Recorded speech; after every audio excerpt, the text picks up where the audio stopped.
আজি আপোনালোকে আমি হঠাৎ নিমন্ত্ৰণ কৰাৰ পিছতো আপোনালোকে উপস্থিত থকাটো আমি আপোনালোকক ধন্যবাদ দিছোঁ। সংবাদ মাধ্যমসকল, পোনপ্ৰথমতে মই আপোনালোকক পৰিচয় দিব বিচাৰিছোঁ। আমাৰ spokesperson BJP east Karbi আংলঙত চমাংক্ৰ ডাঙৰীয়া, স্পক পাৰ্চন চালবৰ বে ডাঙৰীয়া আৰু media cell in charge Longkiri Tisso ডাঙৰীয়া, প্ৰমুখ্যে আমাৰ মিডিয়া চেয়াৰমেন আমাৰ বিদ্যা সিং টংকি ডাঙৰীয়া আৰু আমাৰ ৱেষ্ট কাৰ্বি আংলঙৰ ডিষ্ট্ৰিক্টৰ বিজেপি স্পক পাৰ্চন চাকিব ৰামছা ডাঙৰীয়া আৰু মোৰ নাম লাইচান ইংলিং। আমি আজি আপোনালোকক নিমন্ত্ৰণ কৰাৰ উদ্দেশ্যটো আছিলে যে কিছুমান দুই এজন ব্যক্তিয়ে কাৰ্বি আংলঙৰ এটা ইছ্যু লৈ পেলাই সেই ইছ্যুটো তেওঁলোকে জীয়াই ৰাখিব বিচাৰে, তেওঁলোকে সমাধান কৰিব নিবিচৰা তেনেকৈ আমি দেখিবলৈ পাইছোঁ। যে যোৱা কালি তেওঁলোকে লিটচং আৰু আংপং তেওঁলোকে যিটো প্ৰেছ মিটত আপোনালোকে দেখিছে, তেওঁলোকে কৈছে যে PGR আৰু VGR আজিলৈকে ইছ্যুটো ইভেকশ্যন কৰিব পৰা নাই অট'নমাছ কাউন্সিলে, এই কথাটো তেওঁলোকে কৈছে। পজিটিভ কথাটো আমি ৰেছপণ্ড কৰিব লাগে, কিন্তু তেওঁলোকে ক'ব লাগিছিল PGR VGRটো লৈ পেলাই বাৰম্বাৰ। যোৱাবাৰ লাইভসকলে তেওঁলোকেও টকশ্বত তাত কিছুমান বহুত কথা আলোচনা হ'ল। এটা কথা জানিব লাগিব, এই PGR VGR লৈ পেলাই যে ৰাজনৈতিক কৰিব ষড়যন্ত্ৰ তেওঁলোকে ৰাজনৈতিক কৰিবলৈ কাৰণে যদি হয়, তেতিয়াহ'লে এইটো তেওঁলোকে দায়টো তেওঁলোকে ল'ব লাগিব। আৰু যদি এই PGR VGR লৈ পেলাই সমস্যাটো সমাধান কৰিব লাগে, তেতিয়াহ'লে এই য'ত সমাধান কৰিব পাৰিব আৰু এটা আইনৰ ভিত্তিত আইনৰ জৰিয়তে যিখিনি কাম কৰি এটা পজিটিভলি যাতে কৰিব পাৰে, সেই জেগাটো থাকিলে ভাল। আমাৰ ফালৰ পৰা এইটোৱে ক'ব বিচাৰিছোঁ। কিয়নো PGR VGR কথাটো কাৰ্বি সাহিত্য পৰিষদে আমাৰ লিডাৰ ডক্টৰ তুলিৰাম ৰংহাং ছাৰে পদক্ষেপ লৈ থকা অৱস্থাত এটা হাম্বাৰহে পৰিছে, বাধাহে প্ৰয়োগ কৰা আমি দেখিবলৈ পাইছোঁ। কিয়নো যে ইয়াত ফায়াৰ কমিটি গঠন কৰিছে, তাত বিভিন্ন দল সংগঠন আছে, ছাত্ৰ সংগঠন যুৱক সংগঠনবিলাক আছে, তাতো নিমন্ত্ৰণ কৰিছে, তাত তেওঁলোকে থাকিব নিবিচাৰে। আৰু এই পদক্ষেপৰ গৈ থকা অৱস্থাত কিছু বস্তুটো কাৰ্বি আংলং অট'নমাছ কাউন্সিলে লৈছে যে তাত থকা যিবিলাক গামবুঢ়াসকলক, তেওঁলোককতো গামবুঢ়াসকলৰ যিমানখিনি এটা জাতি নহয়, তাত কেৱল আমাৰ তেওঁলোকে কৈছে হিন্দী ভাষী কথা কৈ থাকে, কিন্তু আমাৰ কথাটো হৈছে PGR VGR কথাটো এই উদ্দেশ্যটো আমি সমাধান কৰিবলৈ হ'লে এটা পজিটিভ ৱে লৈ পেলাইহে সমাধান কৰিব লাগে। এতিয়াতো হাইকোৰ্টত কেছ চলি থকা অৱস্থাত, তেনে অৱস্থাত বাৰম্বাৰ তেওঁলোকে কৈ থকাটো আমি কি বুলি বুজিম? এইটো এটা নিগেটিভ ইম্পেক্ট পেলাব নালাগে আৰু এইটো যাতে অন্য বেলেগৰ জাতিৰ ওপৰত টাৰ্গেট লৈ পেলাই কাম কৰিব নালাগে। এই মীমাংসাটো আইনৰ ভিত্তিত আছে, আইনৰ ভিত্তিত যেতিয়া আইনে যিটো কথা ক'ব সেইমতে আমি কাম কৰিলে ছাকচেছ হ'ব। আজিলৈকে কাৰ্বি সাহিত্য পৰিষদ ডক্টৰ তুলিৰাম ৰংহাং ছাৰে যে ইভেকশ্যন নকৰিম বুলিতো কোৱা নাই, ইভেকশ্যন কৰিম, কিন্তু আমি আইনৰ ভিত্তিটো চাই পেলাই আমি ল' এণ্ড অৰ্ডাৰ যাতে একো বিভিন্ন জাতি জনগোষ্ঠীৰ মাজতো যাতে একো প্ৰভাৱ নেপেলায়, বেয়া প্ৰভাৱ নেপেলায়, তাৰ মেৰেহে আমি কৰিম বুলি স্পষ্ট কোৱা আছে। আৰু দ্বিতীয় কথা কৈছে, ক'ত PGR কথা লৈ পেলাই তেওঁলোকে এটা গঠন কৰিছে কাৰ্বি বিচাৰো, কাৰ্বি একতা হোৱাটো কোনে নিবিচাৰে, কিন্তু কাৰ্বি চিংৰুম আমেই নাম লৈ পেলাই বিভাজন কৰা বন্ধ কৰক। আনফালে কাৰ্বি চিংৰুম আমেই বুলি কৈছে, আনটো কৈছে তেওঁলোকে doctor Tuliram Ronghang go back, Amar Sing Tisso go back, এনেধৰণে তেওঁলোকৰ বক্তব্য যিটো শ্লোগানত তেওঁলোকে ব্যৱহাৰ কৰিছে। তো ডক্টৰ তুলিৰাম ৰংহাং আজিৰ দিনত আমাৰ চিফ, আমাৰ লিডাৰ, আমাৰ CM Karbi Anglong autonomous council, তেখেতক আপোনালোকে গো বেক কি উদ্দেশ্যৰে কৈছে?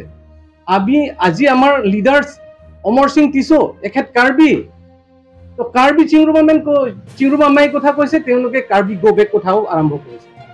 তো কাৰ্বিৰ মাজত যিটো বিভাজন কৰাৰ যিটো ৰাজনীতি, এইটো অতি শীঘ্ৰে বন্ধ কৰক। সেইকাৰণে আজি আংটং ইটি নিজে ভাবিব লাগে যে আংটং ইটি আছিলে APHLC লগত থকাটো জেআই গাথাৰে স্পষ্টভাৱে কৈছে কাৰ্বি চিংৰুমামাই মিটিঙত আপোনালোকে যাব নালাগে বুলি কৈছে। তো আংটং ইটি তেতিয়াহ'লে কাৰ কথা শুনে? না আংটং ইটি APHLC দলৰ পৰা ত্যাগ কৰিলে নেকি? যদিও কৰা নাই তেতিয়াহ'লে তেওঁলোকে এটা পাৰ্টি যিকোনো সিদ্ধান্তৰ মতে যাব লাগে। তো আমি কৈছিলো যে কি কাৰ্বি একতাৰ নামত কাৰ্বি বিভাজন কৰা ৰাজনীতিটো বন্ধ কৰিব লাগে, আৰু কাৰ্বিৰ মাজত যাতে ভুল বুজাবুজি হ'ব নালাগে। আৰু যদি তেনেকৈ হয় তেতিয়াহ'লে মই কাৰ্বি ৰাইজকো মই এপিল কৰিব বিচাৰিছোঁ যাতে এনেকৈ বিভাজনৰ ৰাজনীতিক আৰু দুনাই যাতে নহয়, তাৰ কাৰণে এই যে কিছু ব্যক্তি এক দুইজন ব্যক্তিয়ে কাৰ্বি শান্তিটো বিনষ্ট কৰিবলৈ চেষ্টা কৰা, এইটো আমি তেওঁলোকক চিনাক্ত কৰিব লাগে। এই কথাটো আমি যদি কিবা এটা হয় তেতিয়াহ'লে তেওঁলোকে দায়িত্ব ল'ব লাগিব। আৰু তেওঁলোকে কৈছে য'ত PGR কথা লৈ পেলাই আৰু একটা কৈছে তেওঁলোকে যে ডক্টৰ আমাৰ সন্মানীয় doctor Himanta Biswa Sarma chief minister ছাৰক তেওঁলোকে কৈছে যে কাৰ্বি আংলংটো ATM হিচাপে ব্যৱহাৰ কৰিছে। মই আপোনালোককো বা মই তেওঁলোককো কুৱেশ্যন কৰিব বিচাৰিছোঁ, আমি তেওঁলোকৰ পৰা সহায় পাইছে নে আমাৰ ইয়াৰ পৰা কিমান তেখেতে লৈছে? এই কথাটো এটা স্পষ্ট ৰাইজে বুজা ভাল। আৰু তেওঁলোকে যিটো তেওঁলোকে যিবিলাকৰ অভিযোগ আনিছে এইটো ভিত্তিহীন, মনোসজা আৰু এইটো কনস্পিৰেচি আছে। তেওঁলোকৰ ওপৰত কোনেতো তেওঁলোকক চাইচন দিছে, এটা কথা তেওঁলোকে জানিব লাগে। আজিৰ দিনত যিটো 10টা বছৰ আমাৰ CM ছাৰৰ বিজেপি সময়ত যিটো 10টা বছৰত এই স্পেচিয়েল পেকেটৰ পৰা সন্মানীয় doctor Himanta Biswa Sarma chief minister থকাৰ পিছত 20,000 কোটি টকা স্পেচিয়েল পেকেটৰ পৰা পাইছে। এইটো কথাটো তেওঁলোকে কিমান গম পায় এই কথাটো জানিব লাগিব। আৰু দ্বিতীয় কথা, আটাইতকৈ তেখেতে কাৰ্বি আংলঙৰ কাৰণে একটা মানে নতুন এটা উন্নয়নৰ পথত আমাক আগুৱাই লৈ যোৱা এটা ৰাস্তা বুলি আমি পাইছিলোঁ। কিলে আজি ধৰক মই আমি যিটো দেখিবলৈ পাই আছো তেওঁলোকক যে তেওঁলোকে আৰু এটাটো হৈছে আংটং ইটি APHLC পাৰ্টিৰ ফালৰ পৰা তেখেতক হয়তো চাগে কালি পুৰহিমান হয়তো চাগে তেখেতক বৰখাস্তও কৰিব পাৰে, সেইটো নাজানো, কিন্তু তেওঁ মানে APHLC প্ৰতি এতিয়ালৈকে কোৱা দেখা নাই। সেকেন্ড কথা হৈছে যিটো লিডছং, যোৱাবাৰ নিৰ্বাচনত দুজনতো প্ৰতিদ্বন্দ্বিতা কৰিছে। লিডছং তেখেতৰ নিজৰ সমষ্টি আছিলে কপিলি, উঠিছেতো, যদি সাহস থাকে নিজৰ সমষ্টিৰ পৰা খেলিব আৰম্ভ কৰকচোন। তেখেতে খেলিছে ক'ৰ পৰা? এইটো চিনথঙৰ পৰা খেলিছে। বহুত কিমান পাইছে আপোনালোকে সুধক এবাৰ, কিমান পাইছে তেখেতৰ প্ৰতি। সেইকাৰণে এই যে মানে অভিযোগ অনাটো এটা লেভেললৈকেহে আনিব লাগে।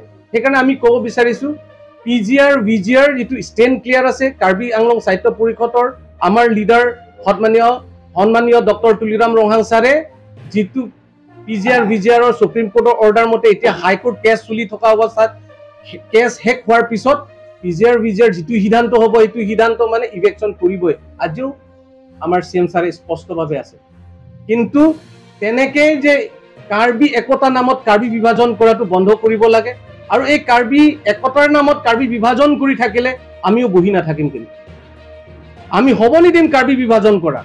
কাৰ্বি সমাজৰ বাবদ যিটো বিভাজন কৰাটো আমি কোনো পৰ্যায়ে সহ্য নহয়, এই কথাটো জানিব লাগিব।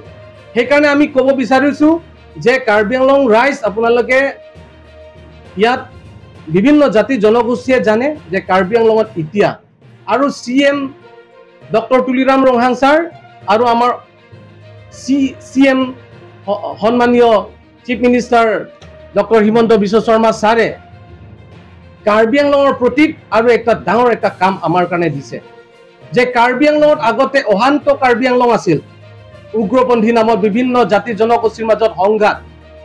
কিন্তু মই এটা কথা ক'ব বিচাৰিছোঁ এইখিনিতে, যিটো এই কথাটো ক'ৰ পৰা আহিলে যে তেওঁলোকে উদ্দেশ্য আছিলে যে পিজিআৰ ভিজিআৰৰ কাৰণে যিটো আল্টিমেটাম দিব বিচাৰিছে এই কথাই কৈ আছিলে যোৱাকালি প্ৰেছ মিটত আল্টিমেটাম দিয়াৰ কথা কৈ আছিলে আল্টিমেটামটো এটা আমি বা আপুনি দিব নোৱাৰে আল্টিমেটাম আল্টিমেটলি ক'ৰ পৰা আহিব কেছ চলি থকা অৱস্থাত হাইকোৰ্ট যদি ৱাৰ্ডিক দিয়ে হাইকোৰ্ট যদি মানে সিদ্ধান্ত আহে সেইটো হিচাপত আমি চাব লাগিব সুপ্ৰিম কোৰ্টে যিখিনি কথা কৈছে এতিয়া হাইকোৰ্টে যিখিনি কথা কৈছে এইখিনি কথা চাই পেলাইহে আমি আগুৱাই যোৱাটো ভাল যদি তেওঁলোকে যদি আমি এতিয়া মোৰ ইচ্ছা অনুযায়ীয়ে কাম কৰিব লাগে বুলি ক'লেতো নহ'ব সামগ্ৰিকভাৱে চাব লাগিব তাততো মানুহবিলাকে আছে বেলেগতো নহয় সেই মানুহসকলকতো সংস্থাপনৰ কথা কি ব্যৱস্থা কৰিলে ভাল হয় তা উচ্ছেদ কৰিলে কি ব্যৱস্থা থাকিব তাত কি চিটুৱেশ্যন হ'ব পাৰে এই কথাও চাব লাগিব